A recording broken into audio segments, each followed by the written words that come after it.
Hello, I'm Peter Junho Sang, founder and CEO of Beyond Form, and welcome to the special series Build It, where I speak to founders and their clients as to how they're building fashion technologies.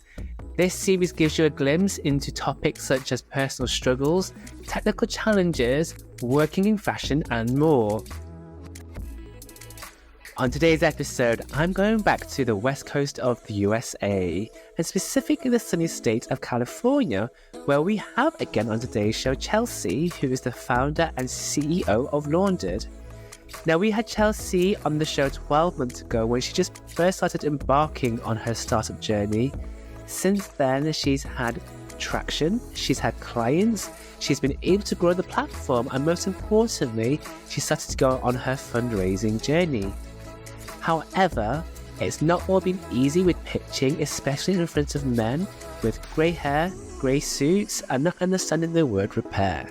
And I actually asked an investor this, female investor, I asked her, why do they give us this lip service? What can we ask for honest and blunt feedback? And she said it's just part of it. It's part of being an investor as well. But I think it's something you just have to take on the chin and decode a little bit as well. I think there's been a lot of... Let's get this conversation going with Chelsea on today's episode of Venturing into Fashion Tech.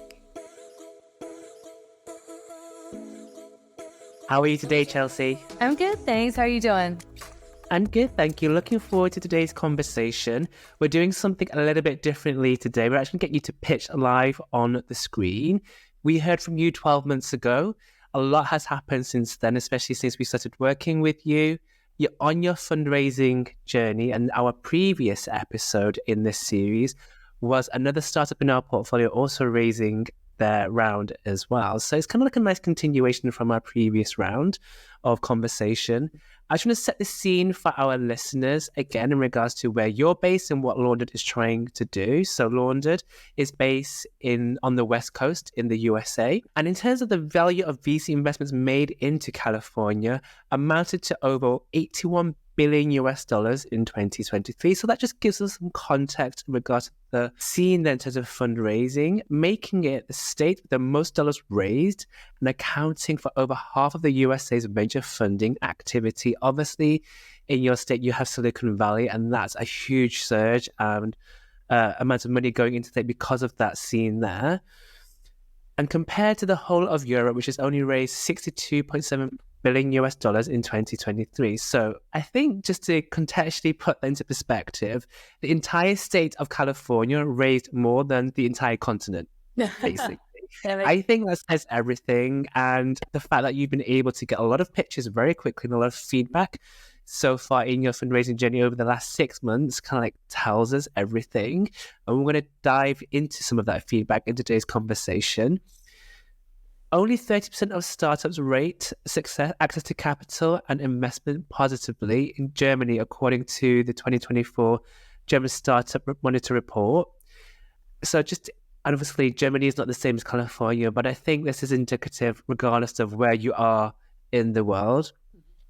This was less than previous years. It was 33% in 2023 and 37.2% in 2022, respectively. So the confidence is going down, and I'll be interested to hear Chelsea, how you're feeling about the whole fundraising activity at the moment.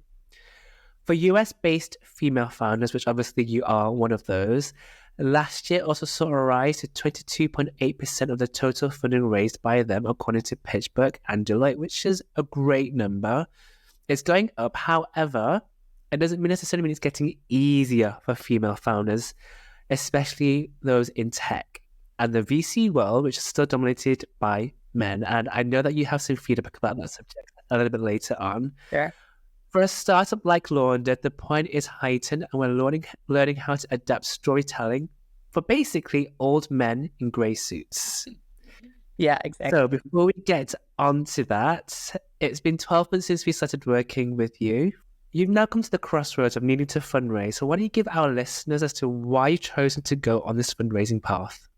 Yeah, absolutely. And thank you for the intro. Yeah, finally time to fundraise, which initially I thought would be the really exciting part of it, right? Being able to showcase what your startup is about, why this is going to change the world. And then quickly I kind of found that it is a journey, and it is a journey uphill. So it's really about putting in the reps and the numbers, and you won't be good at your pitch until you're absolutely sick of your pitch, which is what I've learned pretty quickly. And in terms of Launderd and the stage Launderd is at, why does fundraising from, angels or professional VCs make sense for you as a founder? I think venture capital and angel money is really going to help me grow as a solo founder. I think one of the biggest limitations of being a founder on your own is that you only have so much bandwidth. And so getting that funding early will really help me propel the business forward in a way that I wouldn't be able to do by myself. And so that's why now is the perfect time to look for that funding, knowing that I can't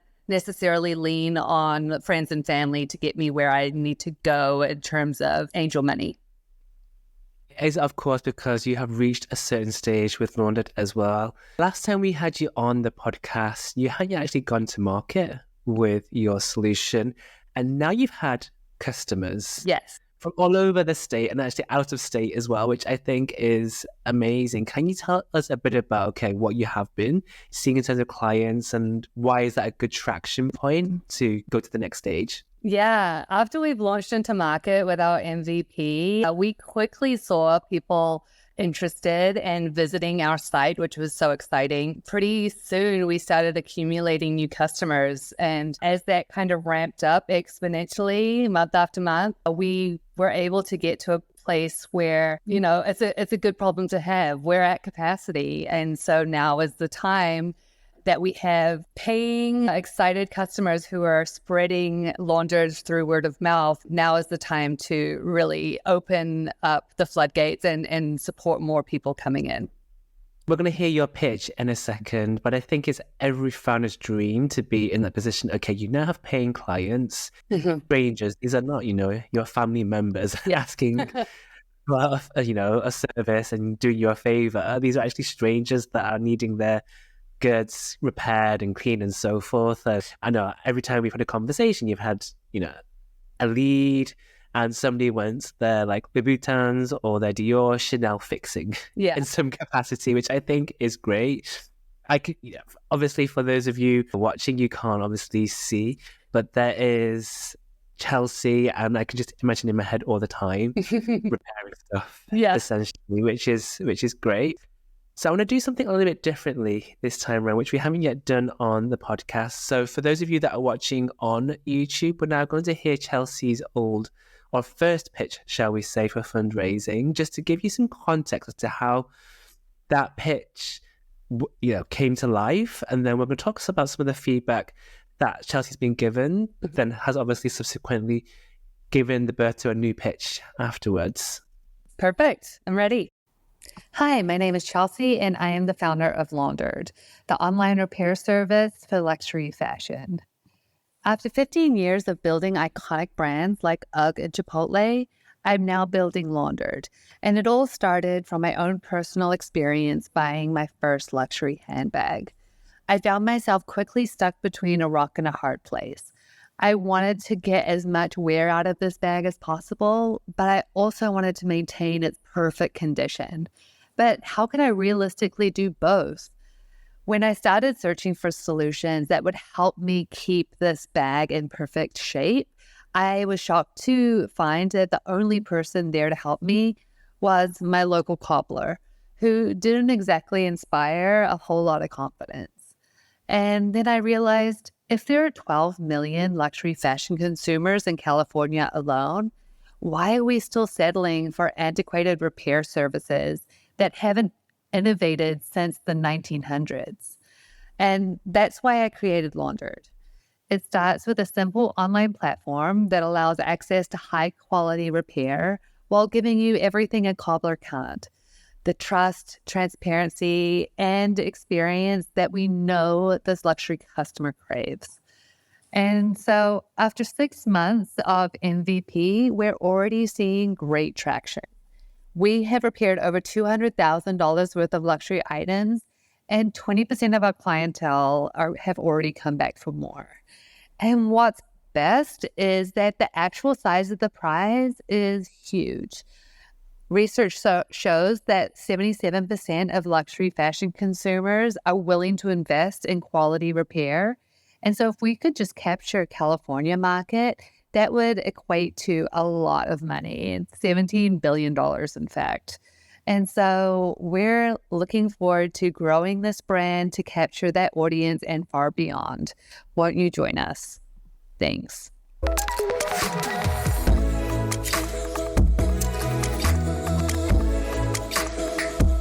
Thank you so much there for your pitch, Chelsea. No problem. Obviously exposing yourself to the world there as well. And it's not easy.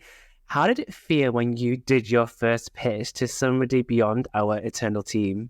Oh, it was so nerve-wracking, but it's really good to rip off the Band-Aid and just get the first one done. Honestly, my first pitch in front of potential investors went horribly. It couldn't have gone worse. Everything just fell apart that could fall apart. The guy who was timing me got the timing wrong. I was the first to go up in a group of 6. It was very nerve-wracking, but I definitely told myself it can't get more terrible than this. The next one's going to be better, and it has been so far. And you had really put yourself out there, which obviously I'm really glad to see. You've done speed pitching, online live pitching in person, on-stage pitching, private pitches, like the whole hog, which I think when you first start going on that journey as a founder, even if you're not fundraising, actually, it's a skill that you have to train literally all the time. And I think many founders really underestimate just how hard that is to get a story across to an audience succinctly within a time frame. And it's something that you should keep doing.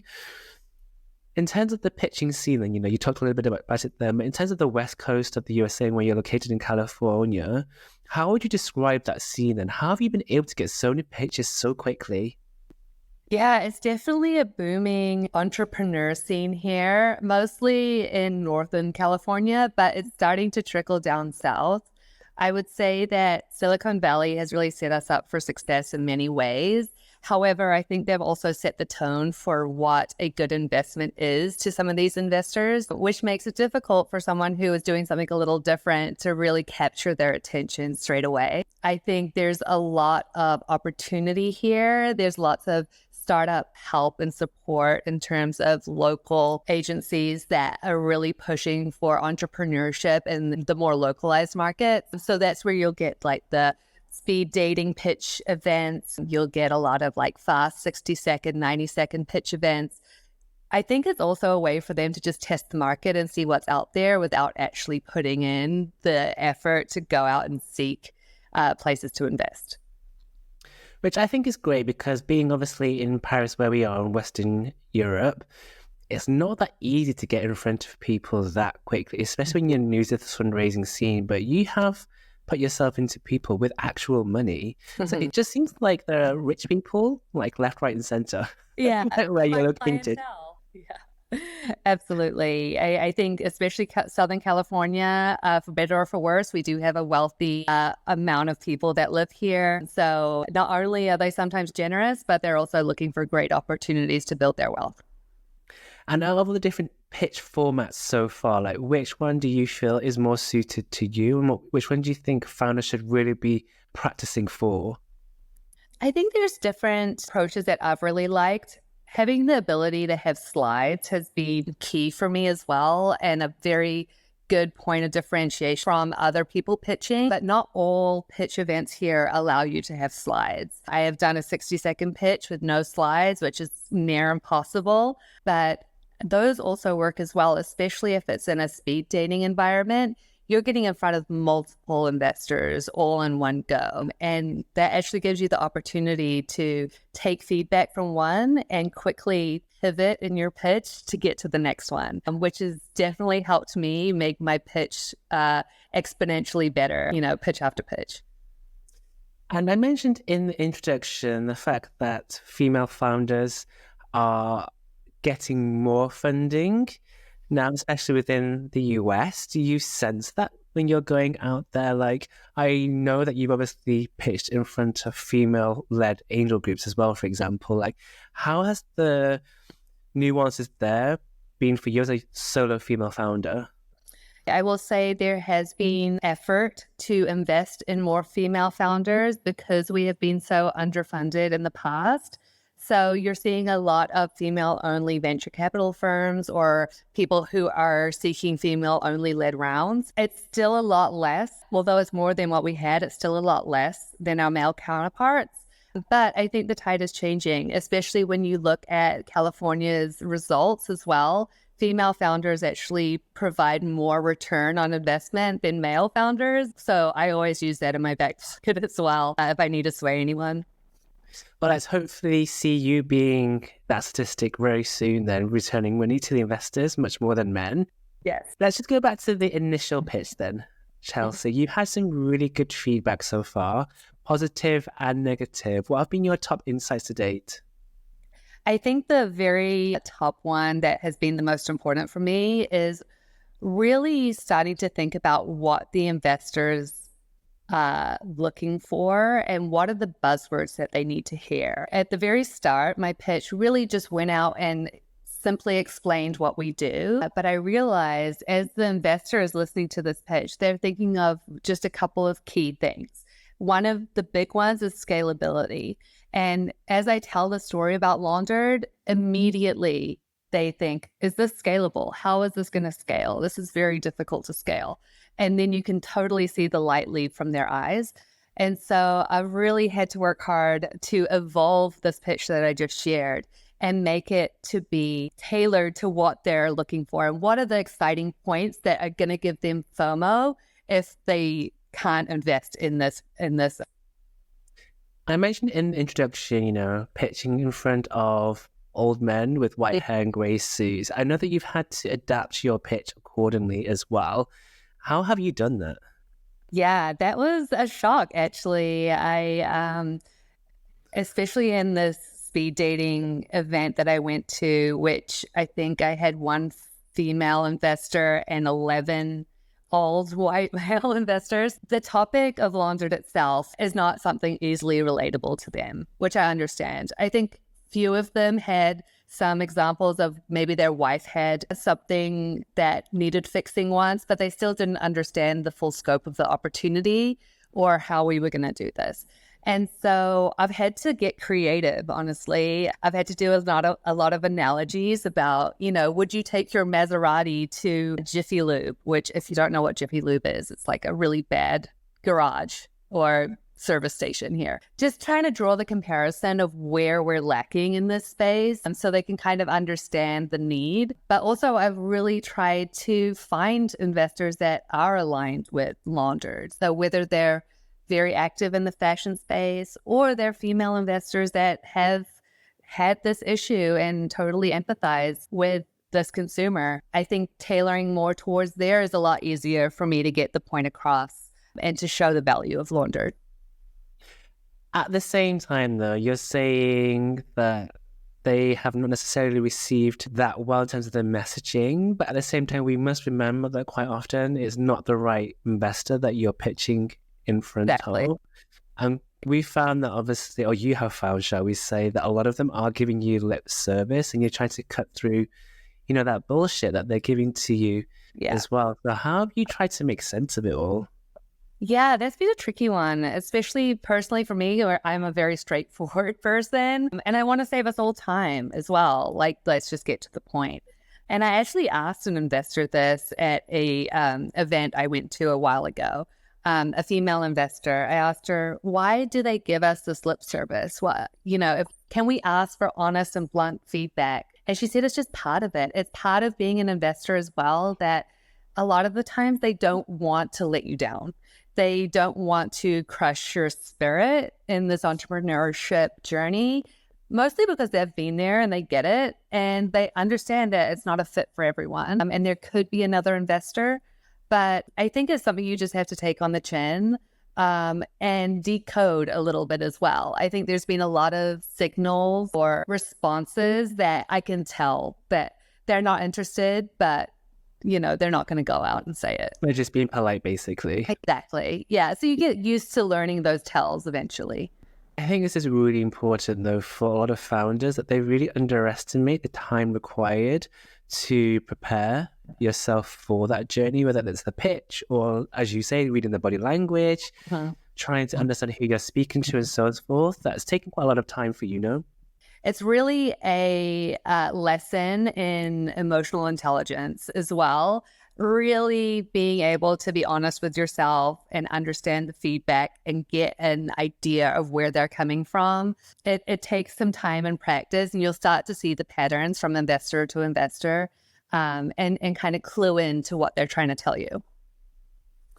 So how has the pitch changed then? You did mention some things earlier, you putting in different types of terminology and buzzwords, for example. One of the things that we found along the way is that the notion of repair is just not sexy, especially to those old men in grey suits. And it's about telling the story in a different way. How did you come to that realization that the word repair was just a turn off for them? Yeah, I started noticing maybe through that emotional intelligence course as well of going through this so many times that seemed to be the word that would turn them off. I think with that word repair, it's so loaded, it's not only in being unsexy, but in the ability to scale. You think about bag per bag or shoe per shoe repair. It's going to take time and effort, and that is not going to get you to $1 billion fast. So I think that has been a huge change in our pitch. We have pivoted not completely away from repair, but we've really showcased what the broader solution could be. So it's no longer a repair platform. It is an end-to-end maintenance opportunity and platform. So that kind of gets the full scope of where we could go with Launderd. That could also include future things like marketplace repair or insurance. I think it starts to be more appealing to these people looking for something that's scalable. The other thing that you found along the way is the fact that you've had to emphasize the business opportunity a lot more. So going back to those statistics in your pitch, the fact that there are 12 million luxury consumers just in the state of California, for example, a lot of investors know how you're going to capitalize on that huge number, haven't they? Yeah, totally. And I've actually gone to a point where I've expanded beyond California with those metrics and really showed like, hey, if we could capture just 1% of the US market, that's huge. That's $77 billion of opportunity.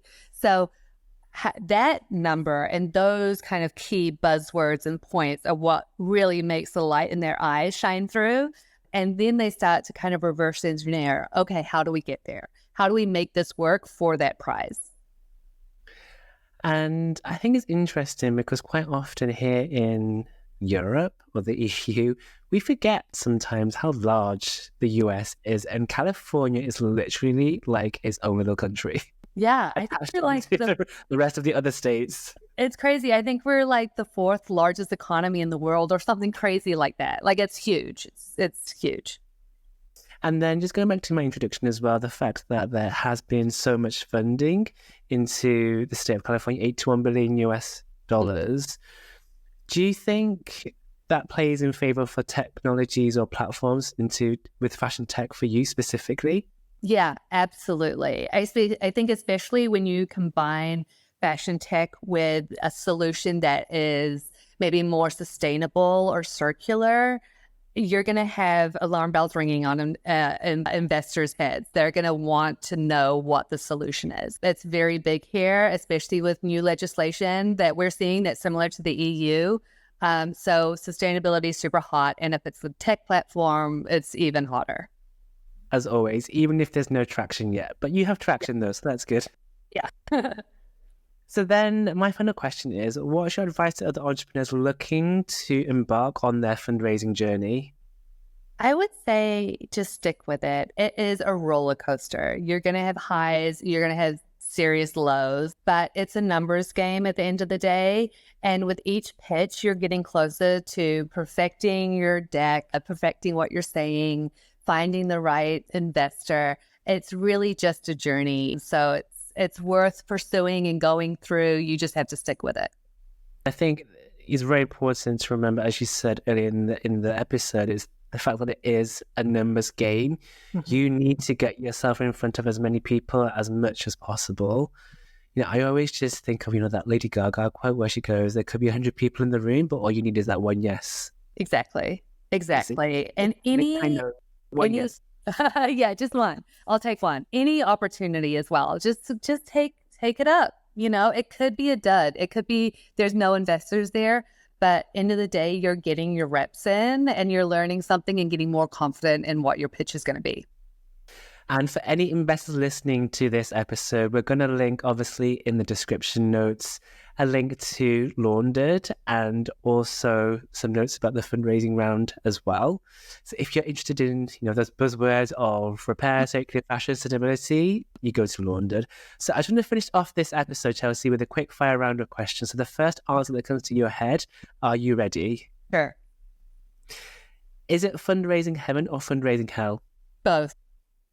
Both. Okay. One thing you wished you knew before going on that fundraising journey? What investors are looking for. I didn't know that up front. A word to describe the last 12 months of growth? Hard work. Follow the money or follow the right investor? The right investor. Best tip from your experience on pitching? Reps. Basically do as much as you can, right? As many as you can in front of anyone. Do not be shy. I will tell a taxi driver. I will tell everyone on the moon and just get it in. Yeah, it's quite funny when you say to us, to the Beyond Forum team, that you're just practicing your car constantly as you're driving. Yeah, I'm commuting and I'll just practice it. I'll turn the radio off and there's an hour of solid repetition. So it works. Thank you so much for your time, Chelsea. Thank you so much.